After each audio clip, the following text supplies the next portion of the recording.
आज आपण बनवणार आहोत कुरकुरीत गोड आणि खूपच चविष्ट रताळ्याच्या गोड काचऱ्या। या काचऱ्या इतक्या स्वादिष्ट होतात की एकदा खाल्ल्या की तुम्ही नेहमीच बनवाव्याशा वाटतील तुम्हाला। या रताळ्याच्या काचऱ्या तुम्ही गोडसुद्धा बनवू शकता किंवा तिखटसुद्धा बनवू शकता। रताळ्याचा असा झटपट बनणारा पदार्थ नक्कीच तुम्हाला आवडेल। नक्की एकदा ट्राय करून पहा। नमस्कार, सुषमाच्या किचनमध्ये खूप खूप स्वागत आहे तुमचं। इथं मी पाव किलो रताळी स्वच्छ धुवून सोलून त्याचे आपण काप करून घेतलेले आहेत। आता पॅनमध्ये इथं आपण 2 चमचे तूप गरम केलेलं आहे आणि त्यामध्ये ही रताळी थोडी परतवून घेणार आहोत। रताळी लवकर शिजण्यासाठी आणि चवीला लागण्यासाठी देशी आपण रताळी घेणार आहोत आणि मध्यम आकाराची रताळी घेतलेली आहेत। आता थोडी परतवल्यानंतर त्यामध्ये मीठ घालून आपण हे झाकण ठेवून थोडं वाफवायला ठेवले। रताळी वाफलते तोपर्यंत आपण गूळ चिरून घेतलेला आहे।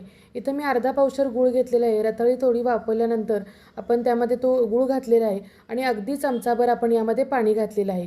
नाहीतर रताळी खूप जास्त कडक होतात, यासाठी थोडंसं पाणी घालायचं आहे। आता इथं मी 1 चमचाभर साखरसुद्धा घालणार आहे। ही साखरेमुळं कॅरेमलाइज झालेली साखर खूप छान टेस्टला लागते, यासाठी गुळाबरोबर आपण साखरसुद्धा घातलेली आहे।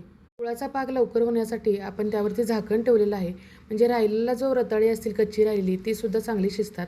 आता या गुळाच्या पाकामध्ये एक 10 ते 15 मिनटं आपण छान रताळी शिजवून घेणार आहोत। एक 10 ते 12 मिनिटानंतर छान रताळ्यांना रंग आलेला आहे। साखर टाकल्यामुळं कॅरेमलाइज झालेल्या साखरेचा रंग खूप छान येतो रताळ्याला आणि टेस्टही खूप सुंदर लागते। मस्त अशी गुळाच्या पाकामध्ये आपली रताळी किंवा रताळ्याचे काप शिजलेले आहेत।